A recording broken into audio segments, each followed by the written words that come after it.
जय हिंद जय भारत। दोस्तों आज का जो हमारा टॉपिक है वो है प्रॉपर्टी परचेज और सेल, दोनों की बात करेंगे आज। एक्चुअली में क्या करते हैं हम, प्रॉपर्टी हम लाखों की खरीदते हैं, करोड़ों की खरीदते हैं, लेकिन कुछ बेसिक नॉलेज ना होने की वजह से कोई भी हमें बेवकूफ बना देता है और जिसका हर जाना हमें भुगतना पड़ता है। आप यार अगर प्रॉपर्टी परचेज कर रहे हो ना यार, तो कोई 1000 लेगा, कोई 2000 लेगा, कोई 5000 लेगा, इससे ज्यादा नहीं लेगा कोई भी कंसल्टेंट फीस। आप उस प्रॉपर्टी के पेपर चेक कराओ, क्योंकि कई बार क्या होता है कि प्रॉपर्टी खरीदने के बाद फिर बंदा बंदे को अटका देता है कि भैया आप प्रॉपर्टी के पेपर में ये कमी है, अब अंदर पैसे कोई इतने मांग रहा है, कोई इतने मांग रहा है, वो आपको सब मिसगाइड करने के लिए।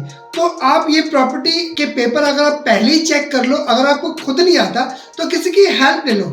यार लॉयर बहुत अच्छे अच्छे बैठे हैं प्रॉपर्टी के, जो आपको कंसल्टेंट लेके आपको एडवाइस दे सकते हैं, क्योंकि आपको उस टाइम पे 4-5 हजार रुपए बुरे तो लगते हैं, लेकिन आपको ये नहीं पता आपको वो लाखों रुपए के नुकसान से बचा लेते हैं। एक सही इंफॉर्मेशन होने से ना बहुत बड़े नुकसान से बचाया जा सकता है, पता है आप लोगों को, लेकिन आप लोग उसे ना लाइटली लेते हो, सीरियसली नहीं लेते। प्रॉपर्टी के पेपर को कितना ज्ञान होता है, यहाँ तक कि बेचारे अनपढ़ भी प्रॉपर्टी लेते हैं, बट वो किसी को चेक ही नहीं करवाते। और इसका कारण ये है कि कई लोगों को बेवकूफ बनाया जा चुका है प्रॉपर्टी के पेपरों में। अब हम बात करेंगे स्टेप बाय स्टेप। पहला स्टेप क्या, अगर आपने प्रॉपर्टी देख ली, आपको पसंद आ गई, तो उसकी चेन चेक करो। चेन सीक्वेंस में है, इसने बेची, इसको खरीदी, जो भी चेन होती है स्टेप बाय स्टेप देखो। अगर वो चेन पूरी कंप्लीट है फिर आप उसे डील कर सकते हो। डील होने के बाद में फिर उसका ड्राफ्ट बनेगा सेल डीड। जीपीए और सेल डीड में भी डिफरेंसेस है, इस बात का ध्यान रखना। बट आज हम बात करेंगे सिर्फ सेल डीड की।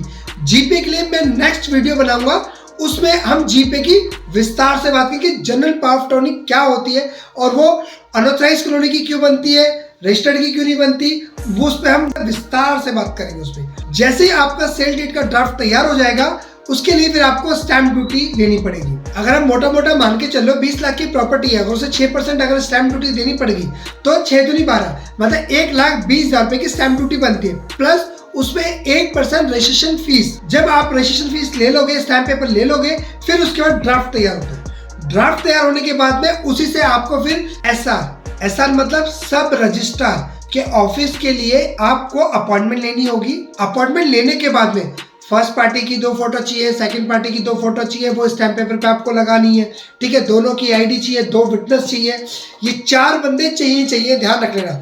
First party, second party, 2 witness.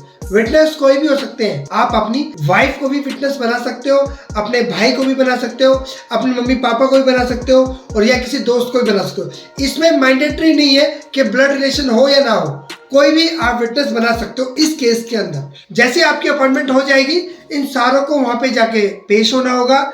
SR office में इनकी फोटो होगी और उसके बाद 1 हफ्ते के अंदर रजिस्ट्री की कॉपी मिल जाती है एसआर ऑफिस से। उसके बाद आप एक्चुअल में ऑनर बन जाते हो। लेकिन इसके अंदर एक पॉइंट छूट गया था, वो मैं आपको अभी क्लियर करता हूँ। पॉइंट क्या था कि जब आप एसआर की अपॉइंटमेंट लेते हो और जब रजिस्ट्रेशन फीस करते हो, ई रजिस्ट्रेशन फीस जो 1% की होती है, उसके अंदर चेंज ऑफ नेम म्यूटेशन भी साथ साथ होती है। आपको अलग से एमसीडी में म्यूटेशन कराने की जरूरत नहीं है, उसी में ही म्यूटेशन साथ साथ होती है। और हफ्ता 10 दिन बाद आपको म्यूटेशन की कॉपी आप ऑनलाइन डाउनलोड कर सकते हो। वो मैं आपको आगे वाली वीडियो में बताऊंगा कि कैसे कर सकते हैं। ये तरीका है एसआर ऑफिस में अपॉइंटमेंट लेने तक का, रजिस्ट्री कराने तक का और रजिस्ट्री प्राप्त करने तक का। अगर इसके अंदर आपको कुछ कंफ्यूजन है तो आप मुझे कमेंट कर सकते हो, मेरे से कांटेक्ट कर सकते हो। प्रॉपर्टी के लिए कंसल्टेंट लेना चाहते हो तो उसके लिए भी आप मेरे से कांटेक्ट कर सकते हो।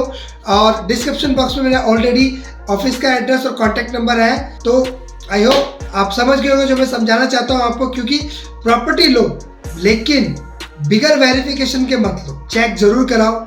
क्या पता एक छोटा सा अमाउंट इतने बड़े लॉस से आपको बचा सके, एक छोटा सा अमाउंट। तो यू हैव टू डिसाइड कि करना क्या है आपको। और आप इतने समझदार हो, क्योंकि लोग तो बहुत बैठे हैं मामू बनाने के लिए, एक से एक डीलर बैठा है बेवकूफ बनाने के लिए, लेकिन एक से एक डीलर अच्छा भी है जो लोगों को अच्छी प्रॉपर्टी भी देता है। तो इसलिए थोड़े समझदार बनिए, थोड़े जागरूक बनिए, थोड़ी अपनी चीजों को समझिए, क्योंकि जहां जानकारी है वहीं समझदारी है। जय हिंद जय भारत।